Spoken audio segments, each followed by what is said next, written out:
What's up, knuckleheads? My name is Devin, and welcome to Clinch MMA. Today, we're at Plaza Mariachi, where Top 10 Promotions presents the Valentine's Day Massacre. We're here for good food, good fun, and even better fights. Talking elbows and kicks, yeah, knuckles and fists. Come on, close the cage, let the rumble begin.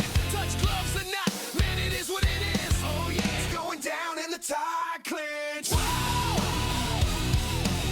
It's going down in the tie clinch. Whoa!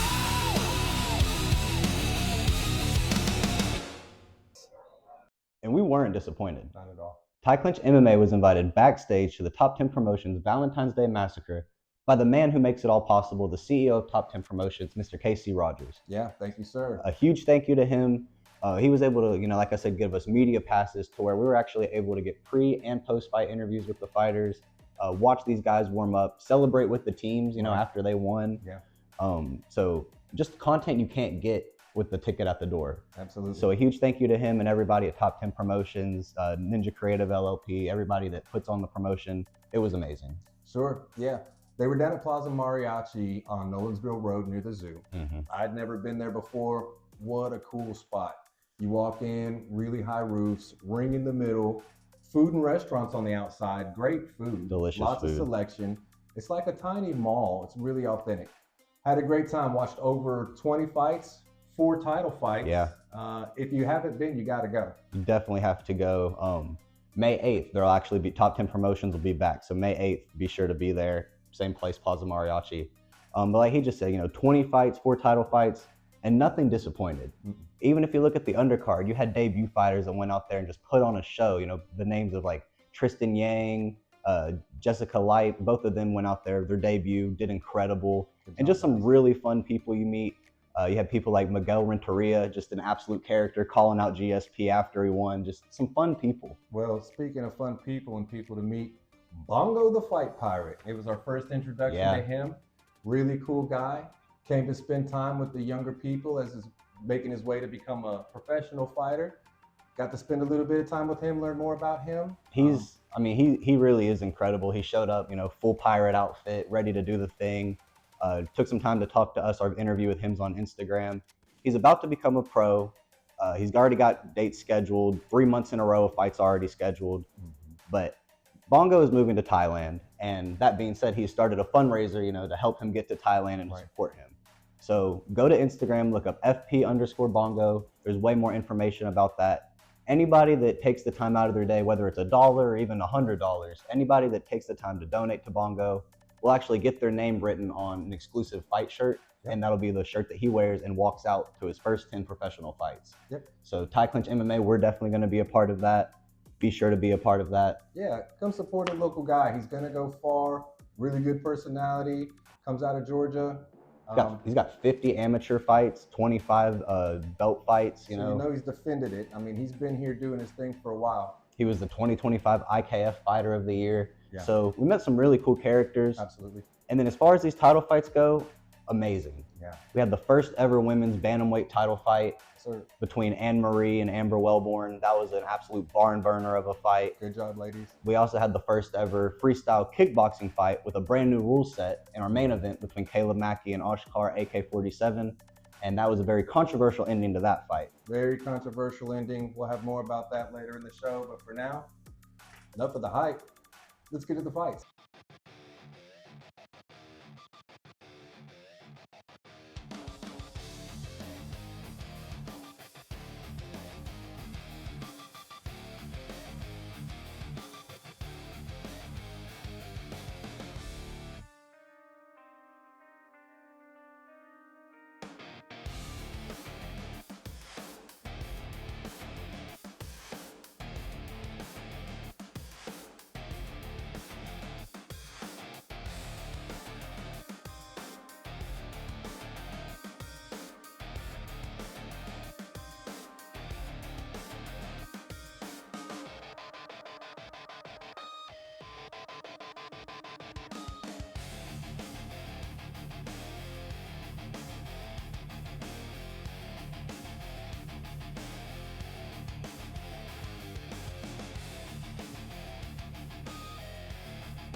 Our first title fight of the night was a super lightweight title fight between Xavier Terminator Cox out of Phoenix MMA against PJ Davis. I'm not sure where he fights out of. He had to make a really long drive, so I didn't get a whole lot of time to talk to him, but still a great athlete. Amazing fight from both guys. If you look at them outside of the ring, they're very, very similar. Both of them focused on spreading the word of God and could care less if you know them as fighters, but rather as men of God that try to lead others to him. Yeah, absolutely. Xavier did your first interview. Yep. He's a big part of the reason that we got invited to this fight. Yeah. So big thanks to him. And for sure, every time I've met with Xavier, first and foremost, you know, I'm a man of God, I'm a child of God. He represents that lifestyle very well. I haven't met PJ, but I understand that that's also the path that he's on. So he may be a preacher. I'm not certain, but I think he's a preacher. Okay, good deal.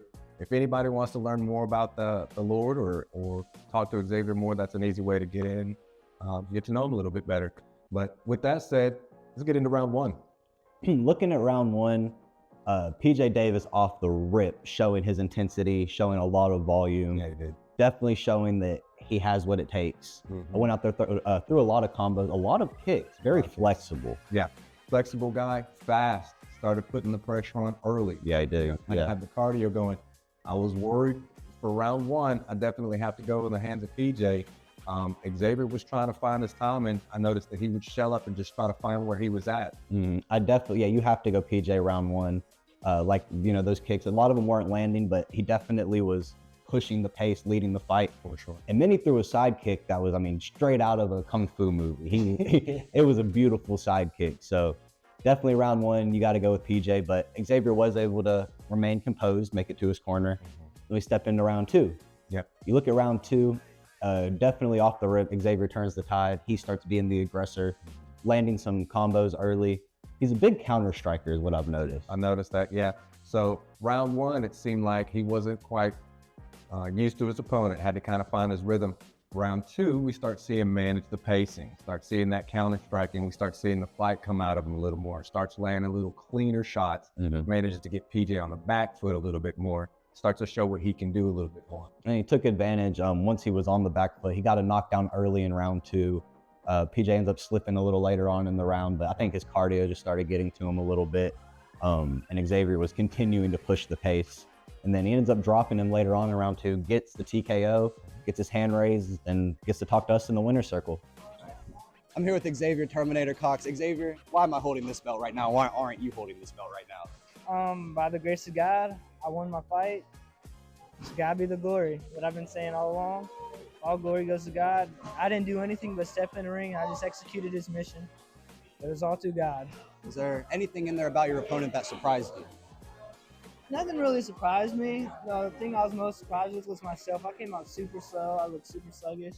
I was stiff as a board, but, you know, we rallied through. And by the grace of God, we came back and it was. Got the win. Yes, sir. You know, I got a brief chance to talk to your head coach, Corey Robinson, before you came back here. He was telling me, you told him during the walk, like, man, I feel stiff right now. Yeah, I was like, dude, I'm as stiff as a board. I was literally leaning up against the rail. I had my gloves out. I was like, I'm so stiff right now. I didn't. Yeah, he told me that he told you go in there, take round one slow, get warmed up, and it's exactly what you did. You executed perfect.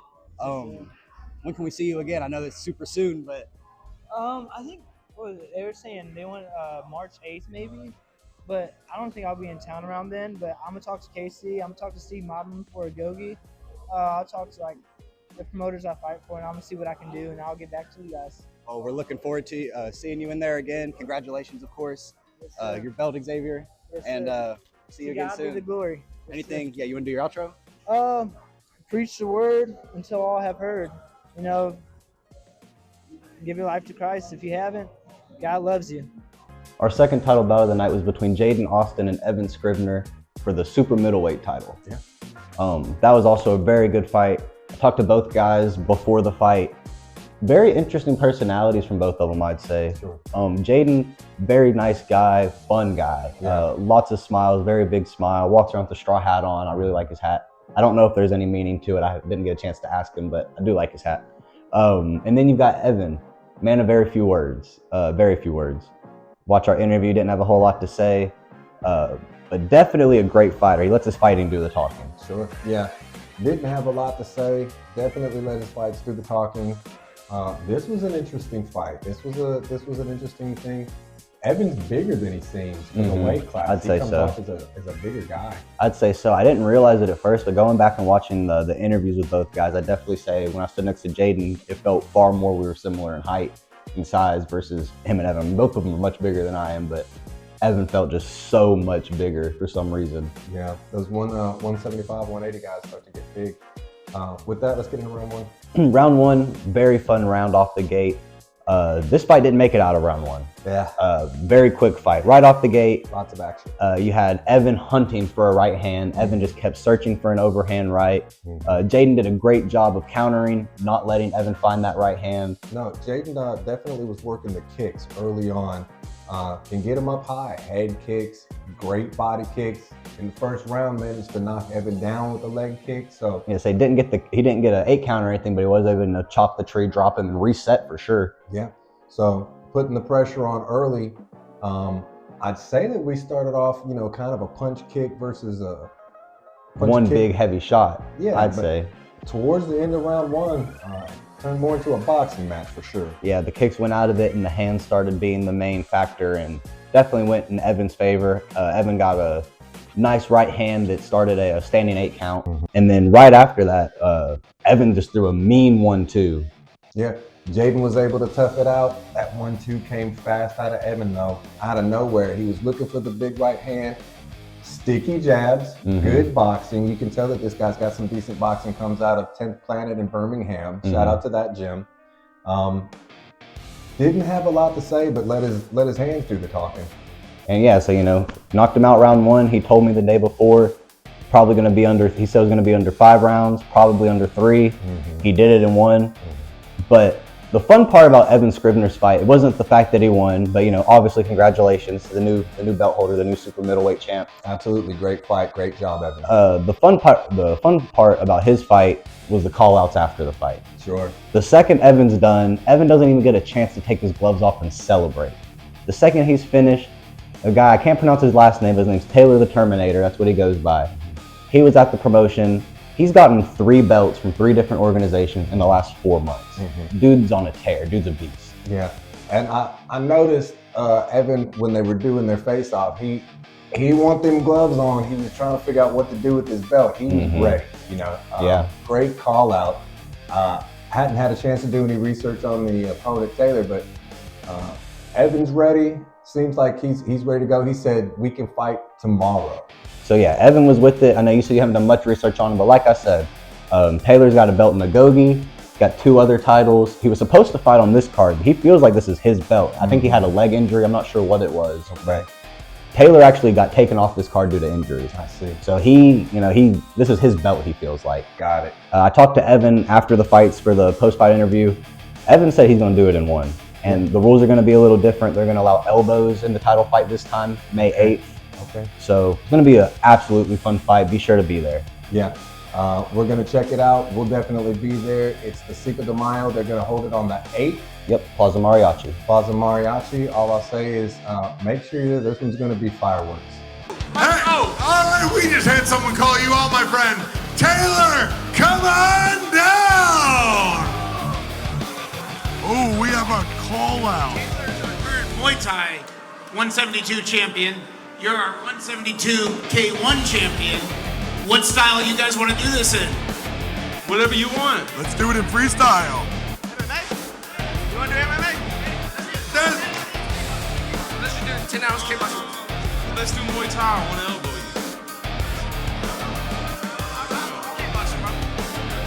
you. Let's do it in freestyle. Come on, run it. Run it. All right, we've got a fight.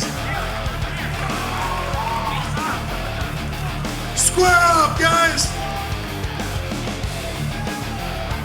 Oh, these guys are ready to go right now. Evan might have broke a sweat more backstage than he did in this ring. Oh my goodness, I'm excited. When do you want to do this fight? We're going to do it May 8th. May 8th, we have a Muay Thai Championship fight set. We can do that shit tomorrow, man. I'm standing by with Evan Scrivener. Evan, what are you holding right there? What we got? I'm holding the belt, what? That medal. Got that medal on you. You told me yesterday when we talked, there was nowhere he was going to stand with you. You said, I asked you, where do you see this fight going for you? Where do you have the advantages? You said all around. Clearly, we saw you had the advantages all around. How are you feeling right now? Good, man. I said not past 3 rounds, probably under 2, and it was in 1. There you go. You had it. Was there anything about him that surprised you out there? Fighting's crazy, like I said in the octagon. So whenever I got out there, I had to settle in a tiny bit. Even though the first round was only 2 minutes long, needed a minute to settle in. His teeps were really fast, really good teeps. I knew he was going to throw them if I came in there recklessly, which I did anyways, and then I had to learn after he teed me a couple times to, work my way in there, and we found the shot. You found the shot. Your perseverance went through. You said he had some quick teeps, but you learned, and being reckless worked for you in the end. So congratulations, man. Is there anybody you want to give a shout out to or anything like that? Shout out to my brother Perez right here to come corner me. Thank you to all my teammates at Tenn Planet Birmingham, my coach Matt Elkins. Thank you, my family, everyone, and most importantly, thank you, Jesus Christ. Thank you, Lord. And then there's Evan Scrivener, everybody, your new champ. Up next, we have our first ever women's bantamweight title fight between Anne-Marie Sharp out of Phoenix MMA and Amber Wellborn out of Chonburi Muay Thai. This was a good one. Great one. Shout out to both these girls for showing up and representing what Top 10 Promotions women's fighters look like. Incredible performance from both of these girls. Good job, women. This was a 5-round fight, and it went all 5 rounds from start to finish. This fight was fun. Yeah. I'd say this was the loudest fight of the night. Yeah. If you look at round 1, and honestly the whole fight, this was a fight between punches versus kicks. Yeah, I'd say so. You got Amber coming out. You can definitely see that Muay Thai influence. Head kicks, kick in the face, kick in the body. Oh yeah. She's working Anne-Marie really, really well. Then you got Anne-Marie. You got combos. She's good at getting inside. Really good. Gritty fighter. I like meeting her. The dog. Yeah, say that's her nickname. Her nickname's the Big Dog, and she says, it's a joke, but it's also not a joke. Like, it's playful, but when it's time, it's time. Yeah, she has a dog in her. She really impressed me with how she was able to get inside against a taller opponent, slipping the kicks, because when those kicks would land, Amber was kicking her very hard. Right, yeah, pro. But Anne-Marie wouldn't go away, went all 5 rounds. I'd say the first 2 rounds, I probably had Amber winning. Personally, yeah, had to give it to her, and if she would have been able to keep up that pace and momentum, there's a good chance that she could have continued that. But I'd say around round 3, yeah, you start to see that dog come out in Anne-Marie. You start to see her. She's on the inside. She's working. She keeps the pressure on. A lot of outside leg kicks to cut off the distance and get in. Very interesting. For someone that clearly enjoys their combos with their hands, didn't fail to have the discipline to throw the leg kicks on the way in, on the way out, keep it fair. Yeah. You know what I'm saying? Didn't get her body worn out. So shout out to her, but I'd say in the 3rd round, we start to see the tide turn a little bit. Yeah, the tide definitely turned, and Amber was still hitting hard. Her power never went away, but her consistency started to go away. She started getting, I'd say, more tired than Anne-Marie. Anne-Marie started getting better as the rounds went on. But definitely go back and watch this fight because it was the loudest fight, and we're over here saying, like the tide's turned, but the fight was a split decision win. Yeah, if you ask them, and I know Anne-Marie said she wasn't sure which way the fight was going. I don't think that it was ever leaning hard one way or the other. It was never definitive. I think that Anne-Marie kept the pressure on. I think that the cardio went it for her. I think the constant pressure, and then going back and watching some edits, there's some really good shots in there, really good boxing out of Anne-Marie. Oh yeah, so they had it a split decision. Anne-Marie still took the win at the end of the day. First ever Top 10 Promotions women's bantamweight title holder. I'll tell you what was so interesting. It's kind of like with the Evan Scrivener and Taylor Terminator thing. Right after Anne-Marie gets this belt, she hasn't even got a chance to celebrate yet. Hasn't got a chance to say anything. First thing they say is there's a girl, she does have a IKF title in California, and says that she wants to come here and put her title and Anne-Marie's title on the line and make it happen. Let them come on down. Top 10's got a spot for them. I love these highlights after a fight. Great. Sometimes fighters aren't quite sure where they want to go, and I get that it's a moment where you're celebrating, but also at the same time, stay focused. Somebody's always knocking on that door. Well, when I talked to Anne-Marie, Kai interviewed Anne-Marie, but I did a small interview with Anne-Marie, and basically just kind of to talk about that fight with the girl from California. And basically, long story short, in a few words, she just said, there's always another girl in another state that wants to fight. And I was like, do you have anything to say? She was like, she'll be here when she's here. I'm not worried about it. She went on with her day. Main thing out of Anne-Marie that I knew is that she's got 2 little girls that she loves and thinks about all the time. Oh, She's yeah. a family woman, and she appreciates her husband immensely. Appreciates the fact that he brings her chapstick when he needs it, and he's always got her back. So another fun person to introduce, and that's what this show is about. You know, we're here to introduce you to the local talent. So keep watching, we'll keep delivering. I'm here with Anne-Marie Sharp, first ever Top 10 Promotions Women's Champion. How are you feeling? I saw you out there. You did amazing. You're throwing some excellent combos. So how do you feel? I feel pretty good. It was a tough fight. She was a game opponent. She put up a tough fight. It was a lot of fun. It was close. I didn't know which way it was going to go when we were up there. I thought it could have gone to either one of us. So You're giving some credit to your opponent. What surprised you most about it wasn't a surprise. I knew she was going to be game, and I knew it was going to be a tough fight, and it was. It was good. Good. And when are we expecting to see you next? When should we expect to see you for your next fight? I have no idea. I don't know. Well, you want to shout out to anybody? Yeah, huge props to my husband. He's always number one in my corner. He does all the dirty stuff, like make sure I got chapstick and, my gloves come off and all that. It's chapstick so important. So he's the real MVP. Well, that's great. Thank you for doing this interview. Thank you. Speaking of delivering, our main event definitely delivered. Absolutely. Another first. We had the first ever Top 10 Promotions freestyle kickboxing title fight. Right. This was between Caleb Mackey and Offcar AK-47. I can't say his last name. A lot of people can't say his first name, but he says call him AK-47, and he says 47. The rest will figure itself out. This was a great fight. Brand new rule set. And brand new rule set, sometimes things can happen. And this was definitely an example of one of those times. A controversial ending to our main event, and we'll just show you guys the clip and break it all down.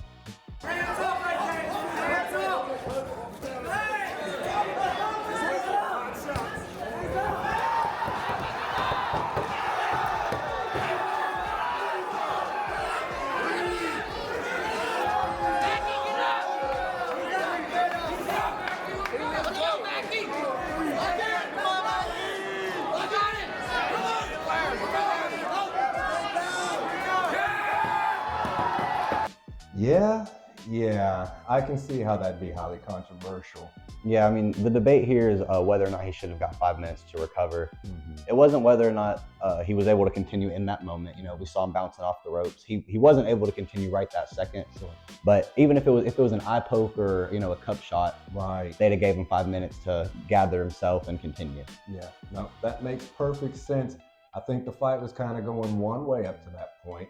Caleb had a great shot to open the fight, but AK was coming in like a monster. He was. Caleb had the first shot of the fight, really good overhand right. But then AK just started turning it on. The right hand did drop Caleb. The right hand definitely dropped Caleb. He was going to get his standing 8 no matter what. Right. But it's a question of why didn't he get his 5 minutes? Yeah, I can see where someone would have that argument. Tough call. So, people obviously are upset about it one way or another. But I just got some breaking news. I just received some breaking news. The main event between Offcar AK-47 and Caleb Mackey was heavily contested under a new freestyle kickboxing rule set, making this title fight the very first of its kind. Due to the controversy surrounding the stoppage, the footage was submitted to IKF officials for further review. After reviewing the footage, the IKF officials determined that the right hand that landed while Caleb Mackey was still standing is the shot that prevented him from continuing. The hammer fist was not the deciding blow. Following the review, the judges have decided to uphold the referee's original decision, and the official result stands. Now, we already posted this breaking news on Instagram, and the community had a lot to say. Be sure to let us know what you think on Instagram at the official Thai Clinch. Got somebody here that says, terrible decision. Nobody truly knows if he'd be able to recover or not without the illegal shot. I say they run it back in May so Mackey can get his fair shot. It's a very valid comment. And you've got this guy that says, they are treating that illegal strike like it was a nut shot. Both fighters are briefed on the rules and it's their job to follow them, and the ref's job is to uphold and enforce those rules for the safety of both fighters. None of that happened. With that being said, it was a clean shot that put him down. I say rematch at the next event. So we've already got two people, like I said, two different sides of the coin, but both people wanting a rematch. This is one of our most liked comments. It says, "That hook did all the damage, but both fighters showed heart coming into that fight, which needs to be respected. AK is always ready for a rematch, and that's known for anyone. With that being said, there's no need for these so-called experts to tell the promotion if the stoppage or the referee was good or not." And you know, I think there's something we can definitely take away from that comment.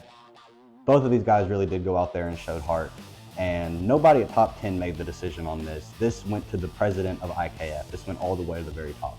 So this is they put on the fight. Top 10 puts on an amazing performance, and it's up to the IKF officials from there. We actually, after posting the breaking news and the official word came out, Caleb Mackey actually had reached out to us with an official statement. He had said, "Respect for posting the actual clip.